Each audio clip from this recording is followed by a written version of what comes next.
Terus ada kelompok Islam yang gak punya garis, ya gak punya karakter. Ponakane pacaran ya santai, malah kenalan sampai pacare ponakane. Nanti kuliahnya bodoh, ya. Sehingga ponakannya merasa terjustifikasi. Berarti pacaran gak apa-apa, wong paman saya gak marah. Natijanya pasti sama. Yang terlalu mudahanah, yang terlalu baik, hasilnya tidak didik sama sekali. Karena seakan-akan mengakui bahwa itu tidak apa-apa. Yang keras sekali hasilnya juga sama, nggak didik sama sekali. Karena dolan rawani, kapan didiknya? Nah kira-kira seperti itu. Yang nggak mau berteman sama orang-orang maksiat juga hasilnya sama, meskipun atas nama kebenaran. Aku mau kancanan orang maksiat, oh iya. Hasilnya sama, nggak mau mendidik. Tapi yang mau ngancani juga bahaya kalau terlalu keseringan, karena jute aku kenal kiai iki ratu diloroi, berarti gak popo gitu. Nah ini PR besar dalam umat Rasulullah Shallallahu Alaihi. Bismillahirrahmanirrahim. Allahumma sholli wa sallim ala sayyidina Muhammadin wa ala alihi wa sahbihi asma'in nama ba'du. Yang sangat kita hormati Kiai Haji Jamal, semua keluarga. Yang sangat saya hormati Habib Muhammad Anis bin Syahab sedanten yang hadir, terutama Nyai Munjidah Wahab selaku Bupati Jombang yang sangat saya hormati. Sebelumnya saya minta maaf karena ini nanti ngaji hanya 20 menit. Karena saya dari awal itu tidak punya kemampuan ngaji umum. Saya ingat saya ngaji umum ini yang ke-9 atau 8, belum pernah. Karena apa ya? Masa Rasulullah jadi Nabi itu 23 tahun. Terus sampean ingin ngaji paham dalam 1 jam, itu keangkuhan.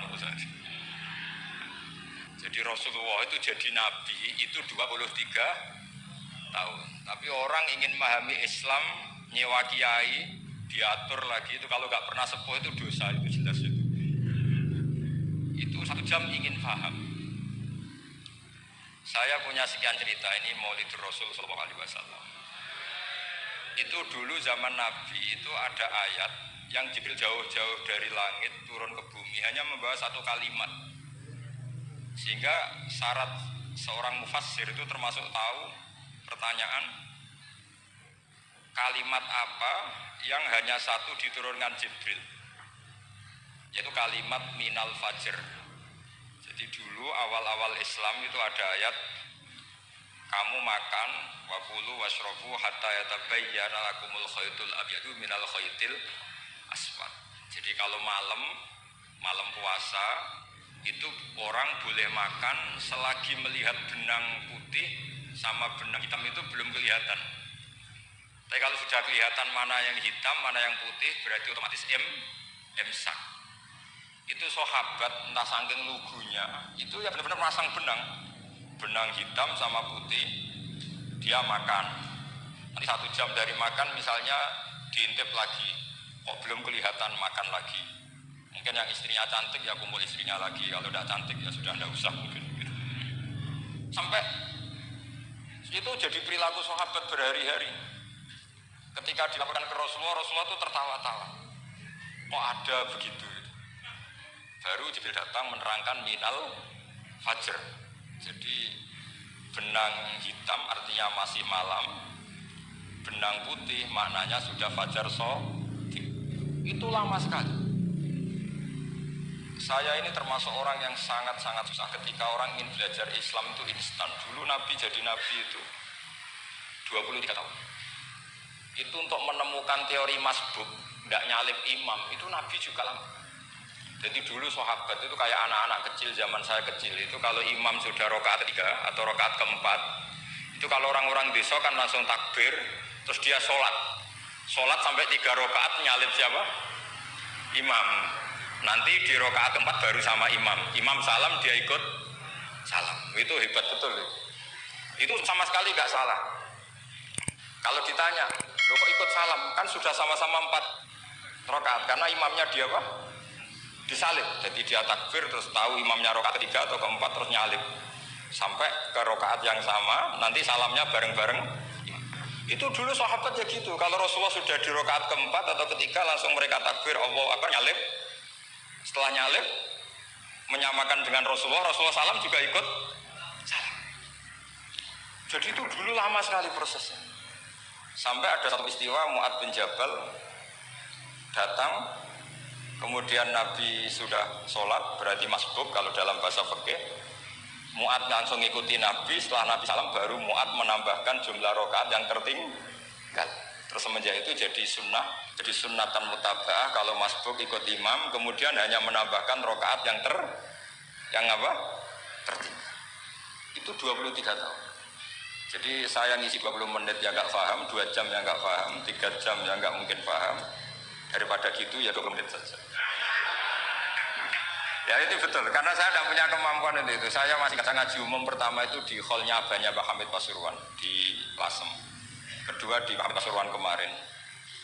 Terus tadi di Kiai Robah Maksum itu ajudannya 3 kali ke saya tidak mau. Kiai Robah datang sendiri, sudah sepuh dituntun. Saya ini agak-agak soleh, kalau sama orang sepuh itu pengapesan.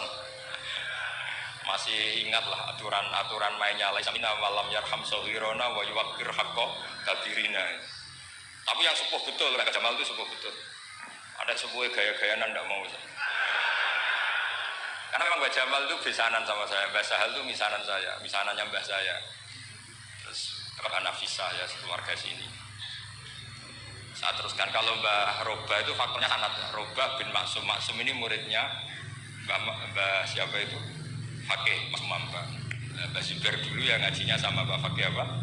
Mas Kumambang. Kemarin seminggu yang lalu saya di Pondok Termas, ya faktornya sepuh.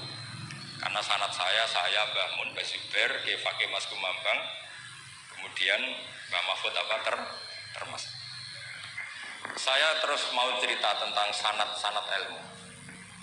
Jadi Nabi itu 23 tahun dan itu tidak gampang, ada fasenya. Bahkan ada fase Nabi itu harus as-sukut anil mungkarat.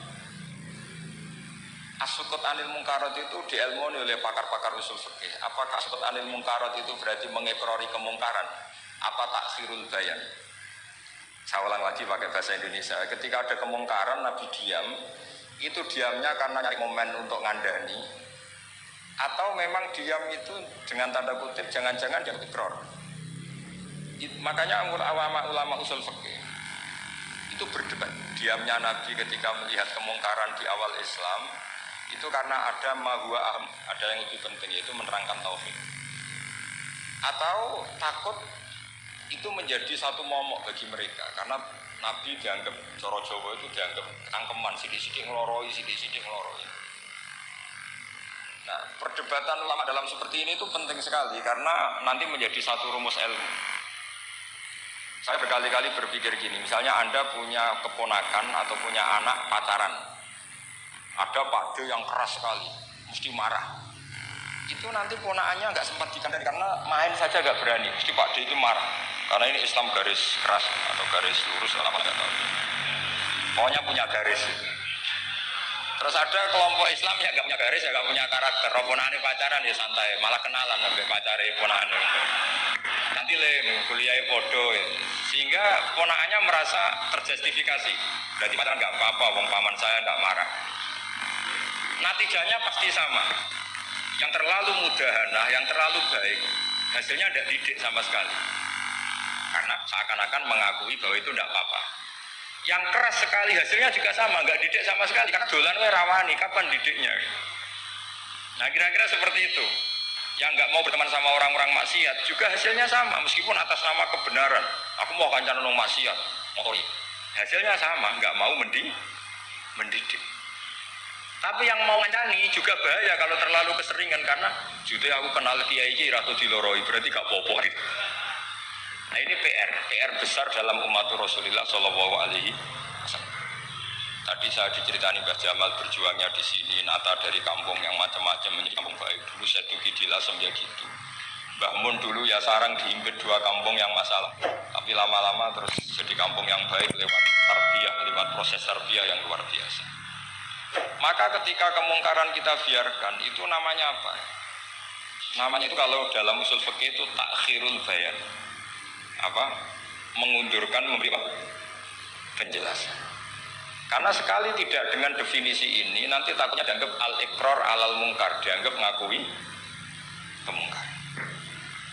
Nah, saya termasuk orang yang sangat usuli ya, sangat memahami Quran, hadis secara disiplin ilmu usul fikih. Nah, kenapa itu satu keharusan begini logikanya? Selagi Nabi jadi Nabi itu 23 tahun. Itu yang menyokong beliau jadi Nabi itu orang Nasrani dan orang Yahudi. Karena itu satu-satunya perangkat yang harus dipakai. NU belum ada, sama nggak usah GR bela Nabi, NU pas itu belum ada. Maulid Nabi itu yang kangelan itu Abu Lahab, bukan pengurus NU. Sampai sekarang dalil Maulid masih pakai Abu Lahab. Jadi ini ya NU itu masuk organisasi yang luar biasa. Abu Lahab itu jadi dalil. Jadi Abu Lahab dengar kalau iparnya Abu Lahab itu iparnya Aminah, iparnya Sayyidah siapa? Dengar Aminah lahir nggak punya suami, saking senengnya candalemnya beliau namanya Suwaibah itu dimerdekakan. Ya setidaknya untuk hari Senin tak sebut beliau karena pas soleh. Nanti Selasa Rebus dan itu dimerdekakan. Saya yang kiai kecil saja nggak bayangkan kalau pagi-pagi tidak punya anak dalam bikin kopi siapa, yang mencucikan siapa, yang nyapu rumah siapa. Tapi agar saking senengnya punya ponakan itu dikasihkan. Sudah Suwaibah kamu pakai saja. Sudah melayani kamu, ngurusin kamu. Jadi saya bayangkan hari itu Abu Lahab itu mungkin bikin kopi sendiri, yang sendiri demi ini. Nah itu sama Allah dikenang sehingga yukhaffafu anil adzab yaumal isnan itu masyhur. Jika kana hadza kafiron ja'a dhammuhu bi tabbat yadahu fil jahimi muhal lada an ata annahu fi yaumil isnaini daiman yukhaffafu anhu lisururi bi ahmada famadun bil abdil ladzi kana umruhu bi ahmada masruran wa mata muwahhid. Ini Abu Lahab yang kafir, hormat Maulidur Rasul saja dapat takfiful adab, apalagi yang mukmin. Jadi itu satu-satunya dalil Maulid, itu dalilnya Abu Lahab. Ya makanya terus kita itu dibully sama kelompok sebelah, dalil kok Abu Lahab. Tapi saya pastikan awal Islam itu yang menjadi perangkat nubuah itu hanya Yahudi dan Nasrani. Karena yang lainnya nggak tahu Nabi itu apa. Saya beri sedikit cerita Nabi itu umur, anggap saja kita ikut kaul yang 12 tahun saja. Sebetulnya ada beberapa perdebatan, ada yang bilang 9, ada yang bilang 12. Tapi yang debat tidak usah didengerin, sama-sama nggak tahu kok ngotot. Kadang orang debat ya lucu, sama-sama nggak tahu kok ngotot. Anggap saja 12. Nabi datang ke Syam. Syam itu ya sekitar Syria, Lebanon, Palestina itu Syam. Itu pertama yang tahu kalau beliau Nabi itu ya rohib. Rohib itu terjemahnya ya pendeta. Rohib, Bukhairah, nemuin Abu Thalib, itu siapa? Ini anak saya. Terus ditanya lagi, ini siapa? Ini anak saya. Sampai 3 kali, terus sampai Abu Thalib itu agak tersinggung. Memangnya masalahnya apa kalau dia anak saya? Terus Ibu Bukhairah bilang gini, semua alamat Nabi pada anak ini itu ada semua, kecuali kecelakaannya satu, anak kamu. Loh memangnya masalahnya apa? Karena alamatnya Nabi di Taurat dan Injil itu yatim. Sementara ini punya bapak kamu, ini masalah. Jadi dilihat matanya sudah memenuhi kriteria, semua memenuhi kriteria kecuali satu, karena punya bapak Abu. Akhirnya Abu Thalib ngaku, enggak, ini tidak anak saya, ponakan saya. Akhirnya diketahui kalau ini benar-benar calon Nabi. Pertama yang tahu siapa? Pendeta. Karena yang punya khazanah kitab Samawi itu ya para orang Nasrani dan Yahudi. Sehingga Al-Quran meskipun pada akhirnya ngeritik Yahudi Nasrani itu, tapi nggak bisa nggak bicarakan Yahudi Nasrani. Karena satu-satunya yang masih punya kitab Samawi itu Yahudi dan Nasrani. Meskipun sebagiannya sudah dirubah-rubah. Alamat pertama itu seperti yang diceritakan di berjanji Afi Ainaihi Humrotun, matanya dilihat. Terus perlakuan pohon. Saya pernah di pohon itu, pohon nubuah. Itu umurnya ribuan tahun. Itu kalau Nabi duduk misalnya di arah barat, matahari dari barat, normalnya kan kena kesetrum matahari. Itu yang rubah itu dahannya. Jadi Nabi itu orangnya lugu, duduk aja nggak mau mikir. Memang syaratnya Nabi itu nggak boleh mikir, harus umi itu lugu. Nggak boleh Nabi mikir besok makan apa, terus jabat apa, itu nggak boleh. Itu udah Nabi, itu maklar itu. Nabi itu nggak boleh mikir.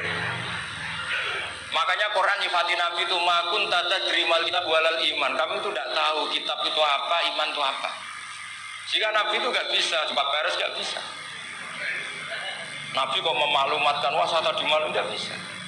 Nabi itu justru bagus keliru pertama jadi Nabi. Nabi pertama ketemu Jibril itu dikira malaikat maut, dia lari ketakutan. Zamiluni Khadijah saya ini takut itu tadi ada malaikat maut.